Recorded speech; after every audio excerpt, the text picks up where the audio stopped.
Welcome to my YouTube channel. ನಾನು ಇವತ್ತು ಸಿಂಪಲ್ಲಾಗಿ ಕ್ವಿಕ್ಕಾಗಿ ಅವಲಕ್ಕಿ ಹೇಗೆ ಮಾಡೋದು ಅಂತ ತೋರಿಸ್ತೀನಿ. ಒಂದು ಪ್ಯಾನಲ್ಲಿ ಸ್ವಲ್ಪ ಆಯಿಲ್ ಹಾಕ್ಕೋಬೇಕಾಗತ್ತೆ. ಇದು ಆರ್ಗ್ಯಾನಿಕ್ ಆಯಿಲ್, ಪ್ಯೂರ್ ಕಡಲೆಕಾಯಿ ಎಣ್ಣೆ. ಅದಕ್ಕೆ ಸ್ವಲ್ಪ ಸಾಸಿವೆ ಹಾಕಿ ಸ್ವಲ್ಪ ಜೀರಿಗೆ ಹಾಕಬೇಕು. ಇದು ಸ್ವಲ್ಪ ಫ್ರೈ ಆದಮೇಲೆ ಸ್ವಲ್ಪ ಕಡಲೆಬೇಳೆ ಮತ್ತು ಸ್ವಲ್ಪ ಉದ್ದಿನಬೇಳೆ ಎರಡನ್ನೂ ಹಾಕಿಬಿಟ್ಟು ಚೆನ್ನಾಗಿ ಫ್ರೈ ಮಾಡಿ.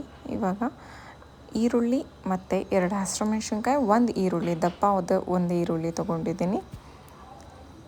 ಇದು ಎರಡನ್ನೂ ಚೆನ್ನಾಗಿ ಫ್ರೈ ಮಾಡಬೇಕು. ಇದು ತುಂಬ ಕ್ವಿಕ್ಕಾಗಿ ಕೂಡ ಆಗುತ್ತೆ, ಸಿಂಪಲ್ಲಾಗಿ ಕೂಡ ಇರುತ್ತೆ, ಟೇಸ್ಟಿಯಾಗಿ ಕೂಡ ಇರುತ್ತೆ.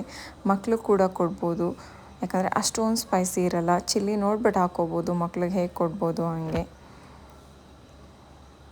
ಈಗ ನೋಡಿ ಚೆನ್ನಾಗಿ ಫ್ರೈ ಆಗ್ತಾಯಿದೆ. ಇದು ಸ್ವಲ್ಪ ಉಪ್ಪು ಹಾಕ್ಬಿಟ್ಟು ಫ್ರೈ ಮಾಡಿದ್ರೆ ಚೆನ್ನಾಗಿ ಫ್ರೈ ಆಗುತ್ತೆ. ಅದು ರುಚಿಗೆ ತಕ್ಕಷ್ಟು ನಿಮ್ಮ ಟೇಸ್ಟ್ ಯಾವ ಥರ ಇದೆ ಅದನ್ನು ನೋಡಿ ಹಾಕ್ಕೋಬೇಕಾಗುತ್ತೆ. ಈರುಳ್ಳಿನ ಚೆನ್ನಾಗಿ ಫ್ರೈ ಮಾಡಬೇಕು. ಚೆನ್ನಾಗಿ ಫ್ರೈ ಮಾಡಿದ ನಂತರ 1 ಟೊಮೆಟೊ ತೊಗೊಂಡಿದ್ದೀನಿ. 1 ಟೊಮೆಟೊ ಹಾಕಿಬಿಟ್ಟು ಇದನ್ನು ಕೂಡ ಚೆನ್ನಾಗಿ ಫ್ರೈ ಮಾಡಬೇಕಾಗತ್ತೆ. ಅಂದರೆ ಈ ಟೊಮೆಟೊ ಎಲ್ಲ ತುಂಬ ಸಾಫ್ಟಾಗಿ ಆಗುತ್ತೆ. ಅಂದರೆ ಒಂದು ಮೀಡಿಯಮ್ ಫ್ಲೇಮಲ್ಲೇ ಬೇಯಿಸಬೇಕು, ಅವಾಗ ತುಂಬ ಚೆನ್ನಾಗಿ ಬರುತ್ತೆ. ತುಂಬ ಹೈ ಫ್ಲೇಮಲ್ಲಿ ಬೇಯಿಸಬಾರ್ದು. ನೋಡಿ ಟೊಮೆಟೊ ಎಲ್ಲ ಸಾಫ್ಟ್ ಆಗ್ತಾಯಿದೆ. ಇವಾಗ ಸ್ವಲ್ಪ ಅರಿಶಿನ ಹಾಕಿಬಿಟ್ಟು ಮಿಕ್ಸ್ ಮಾಡಬೇಕು. ಅರಿಶಿನ ಆ್ಯಂಟಿಬಯೋಟಿಕ್ ಕೂಡ ತುಂಬ ಒಳ್ಳೆಯದು. ಸ್ವಲ್ಪ ಕಾಯಿ ತುರಿ ಹಾಕಿಬಿಟ್ಟು ಮತ್ತು ಚೆನ್ನಾಗಿ ಮಿಕ್ಸ್ ಮಾಡಬೇಕು.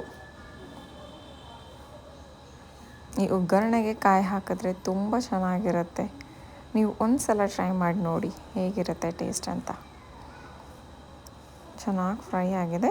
ಇವಾಗ ನಾನು ಅವಲಕ್ಕಿ ನೆನೆಸಿಟ್ಟಿದ್ದೆ, ಅಂದರೆ ನಾನು ಅವಲಕ್ಕಿ ಸ್ಟಾರ್ಟ್ ಮಾಡಿದ್ನಲ್ಲ ಫ್ರೈ ಮಾಡೋದಕ್ಕೆ, ಆವಾಗ ನೆನೆ ಹಾಕಿದ್ದೆ. ಇದು ಕರೆಕ್ಟಾಗಿ ಇವಾಗ ನೆಂದಿದೆ. ಅವಲಕ್ಕಿನ ಸ್ವಲ್ಪ ನೀರಿರುತ್ತಲ್ಲ ಅದನ್ನೆಲ್ಲ ಸ್ವಲ್ಪ ತೆಗೆದ್ಬಿಟ್ಟು ಅವಲಕ್ಕಿ ಮಾತ್ರ ಹಾಕಬೇಕಾಗತ್ತೆ. ಹಾಕಿಬಿಟ್ಟು ಚೆನ್ನಾಗಿ ಮಿಕ್ಸ್ ಮಾಡಬೇಕು. ಚೆನ್ನಾಗಿ ಮಿಕ್ಸ್ ಮಾಡಿ ಒಂದು 2 ನಿಮಿಷ ಹಾಗೆ ಬೇಯೋದಕ್ಕೆ ಬಿಡಬೇಕಾಗತ್ತೆ. ನೋಡಿ ಒಂದು 2 ಮಿನಿಟ್ಸ್ ಕುಕ್ ಆದಮೇಲೆ ಆಲ್ಮೋಸ್ಟ್ ಇದು ರೆಡಿಯಾಗಿದೆ. ರೆಡಿಯಾದ ನಂತರ ಸ್ವಲ್ಪ ಕೊತ್ತಂಬರಿ ಸೊಪ್ಪು ಹಾಕಿಬಿಟ್ಟು ಮತ್ತು ಚೆನ್ನಾಗಿ ಮಿಕ್ಸ್ ಮಾಡಿದ್ರೆ ಇವಾಗ ಅವಲಕ್ಕಿ ಆಲ್ಮೋಸ್ಟ್ ರೆಡಿಯಾಗಿದೆ. ಒಂದು ಸಲ ಟ್ರೈ ಮಾಡಿ ನೋಡಿ ಹೇಗಿದೆ ಅಂತ ಹೇಳಿ. ಇನ್ನೂ ಯಾರ್ಯಾರು ನನ್ನ ಚಾನಲ್ ಸಬ್ಸ್ಕ್ರೈಬ್ ಮಾಡ್ಕೊಂಡಿಲ್ಲ, ಪ್ಲೀಸ್ ಸಬ್ಸ್ಕ್ರೈಬ್ ಮಾಡಿಕೊಂಡು ನನಗೆ ಸಪೋರ್ಟ್ ಮಾಡಿ. Thank you.